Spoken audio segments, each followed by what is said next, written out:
जय माँ काली। भारत माता की जय। भारतवासियों, आज वक्फ बिल का खात्मा होने जा रहा है। डिबेट चल रही है। 2 तारीख शाम को 6:45 हैं। बहुत मज़ेदार बात है ना, बहुत मज़ेदार बात। ये अमित शाह जी कह रहे हैं, किरण रिजिजू जी कह रहे हैं कि हम इन मुसलमानों से कोई मस्जिद, कोई दरगाह, कोई कब्रिस्तान नहीं छीनने वाले। लेकिन मैं आपको बता रहा हूँ, ये इनसे छीनी जाएगी, बिल्कुल छीनी जाएगी, ज़रूर छीनी जाएगी। लेकिन आज नहीं छीनी जाएगी, 5 साल बाद छीनी जाएगी। है ना खुशखबरी? 5 साल बाद सब छीनना शुरू करेंगे इनसे। और योगी जी तो अभी से ही छीनना चालू कर दिए हैं। ये बिल की कोई वैल्यू नहीं है, इसके आने से पहले से ही छीन रहे हैं। और ये जो बिहार में लालटेन लेके मुजरा करने वाला ख़ानदान है, ये मई 2010 में कह रहा था इसी संसद में खड़े होके कि मैं बता रहा हूँ आप सब लोगों को, पटना की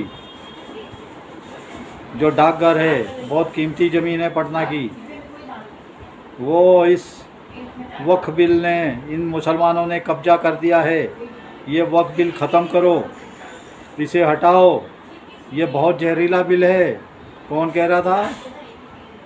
लालटेन लेके मुजरा करने वाले पार्टी का अध्यक्ष कह रहा था, बूढ़ा वो जो चारा चोर है, जो डांबर चोर है, जो पता नहीं क्या क्या चोर है, वो कह रहा था ये वक्फ बिल हटाओ, इन मुसलमानों को सबक सिखाओ। अरे बार बाला, अरे बार बाला, अरे बार बाला, ये लालू कह रहा था इसी जगह पे जहाँ ये लोग अमित शाह जी खड़े, ये मोदी जी बैठे, इसी जगह पे मई 2010 में ये बैठा हुआ था। है ना मज़ेदार बात? मैं फिर से कह रहा हूँ, ये इनकी मस्जिदें, इनकी दरगाहें, इनके कब्रिस्तान सब छीने जाएंगे। जो 2047 से पहले थे या 2050 के पहले थे, वही इनके पास सब प्रॉपर्टी छोड़ी जाएगी, बाकी सब इनसे छीन ली जाएगी। और ये तो वैसे ही कब्जा करे बैठे हैं।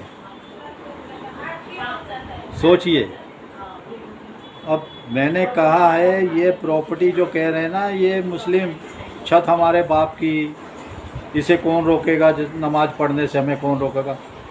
क्योंकि ये सब कुटमुल्ला हैं, इन्हें कुछ नहीं पता दीन दुनिया का। अरे जिस मकान में तुम मालिक बन के बैठे हो, वो भी भारत की है। भारतीय गवर्नमेंट जब चाहे वो तुम्हारा मकान तोड़ सकती है, तुमसे छीन सकती है। तुमने रजिस्ट्री करा ली, तुमने 50 लाख का खरीद लिया घर, 1 करोड़ का खरीद लिया, 10 करोड़ का, 10,000 करोड़ का खरीद लिया तुमने घर। ये जो भारत सरकार है, ये कभी भी किसी की भी ज़मीन, किसी का भी घर छीन सकती है। मूर्खों, कठमुल्लाओ, तुम्हें इतना भी नहीं पता। अब तुम्हें भरपूर सबक मिल रहे हैं, भरपूर। 240 का वार है ये, 240 का तीर चल रहा है। 240 समझे ना, 240 सीटें। अभी भयंकर, अभी 2 साल भी नहीं हुआ, अभी साल भी नहीं हुआ मोदी सरकार को, एनडीए सरकार को, और ये तीर 240 सीटों के धनाधन चलने चालू हैं। अभी देखिए इनका क्या बुरा हाल होता है। मैं इनकी बात ही नहीं कर रहा, मैं कठमुल्लाओं की बात नहीं कर रहा, मैं हर किसी की बात कर रहा हूँ जो इस देश के गद्दार बैठे हैं, ये जो नक्सलवादी बैठे हैं, ये आतंकवादी बैठे हैं, ये जो देशद्रोही बैठे हैं इस देश में, अंदर बैठे हुए गद्दार हैं। अब 4 साल के अंदर इनका भयंकर तरीके से सफाया शुरू हो गया, समझिए। ये आपके लिए सनातनियों बहुत बड़ी जीत है। और उसकी शक्ल तो देखो, जिसको गाय के गोबर से बदबू आती है, गौशालाओं से बदबू आती है, हैं? अब यूपी वालों, इसको सबक सिखाना आपके हाथ में है। बिहार वालों, अभी बिहार का चुनाव है। आपके एक वोट की ताकत है, एक वोट की ताकत। आपके एक वोट की ताकत कितनी भयंकर है, देखो। 240। मोदी जी अपना आपा खो बैठे हैं, मोदी जी पागल हो चुके हैं, मोदी जी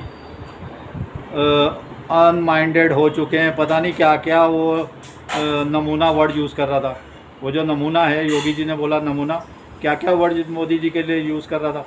अब मोदी जी इस नमूने को देखो कैसे, ये खून के आंसू रोएगा, क्योंकि ये असली मुसलमान है, ये नमूना, समझे ना, ये नमूना असली मुसलमान है। और उसके बाद वो दूसरा जो यूपी में बैठा हुआ है, वो तो हकीकत में औरंगजेब की दूसरी औलाद है। पहली औलाद तो उसका बाप था, अभी दूसरी औलाद ये है। अब ये लोग खून के आंसू रोते रहेंगे, देखो सब। और मज़े की बात है, केरल के क्रिश्चियन वक्फ बिल के विरोध में खड़े होंगे, केरल के क्रिश्चियन। अब देखिए केरल और तमिलनाडु दोनों में देखिए इलेक्शन होने वाले। तमिलनाडु में अगले साल इलेक्शन है, अब वहाँ बीजेपी ही बीजेपी, और ये डीएमके, ये जो स्टालिन है, इतना गद्दार है, इतना गद्दार है, इतना देशद्रोही है, पता नहीं कितने भ्रष्टाचार कर रहा है। और रो रहा है हम तमिल लाएंगे, तमिल लाएंगे। अमित शाह जी ने कह लिया, तमिल में कॉलेज में, हॉस्पिटल में, सब जितने भी है CA के कोर्स सब तमिल में कराओ। ये गद्दार नहीं करा रहा है, इंग्लिश में कराने को तैयार है। बताओ, 95% तमिल बोलने वाले थे, बता रहे हैं 95%, और अब 50-50 हो गए। 50% तमिल बोलते हैं, 50% अंग्रेजी बोलते हैं। इसने, गद्दार ने, एक देशद्रोही लैंग्वेज लाके इंग्लिश को तमिलनाडु के ऊपर थोप दिया, और हिंदी को नहीं। अब जहाँ भी तमिलनाडु केरल वाले जाएंगे, जो भी मलयाली हैं, तमिल है, दिल्ली आएंगे, मुंबई आएंगे, तो हिंदी में बात करनी पड़ेगी।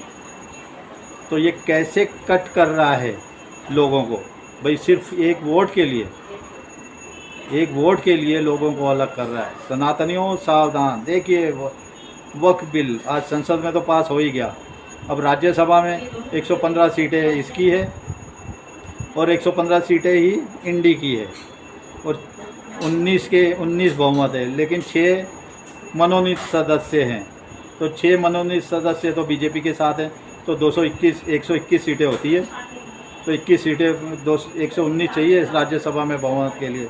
लेकिन आपको एक और बात बता रहा हूँ, इसका कमाल देखिएगा। राज्यसभा में कई इंडी वाले बीजेपी को वोट डालेंगे, कई इंडी वाले सनातनियों, कई इंडी वाले बीजेपी को वोट डालेंगे, वक्फ बिल के खिलाफ वोट डालेंगे। देखते रहिए नज़ारा, देखते रहिए। चलिए, भारत माता की जय। जय श्री राम, जय श्री हनुमान, वंदे मातरम, जय हिंद।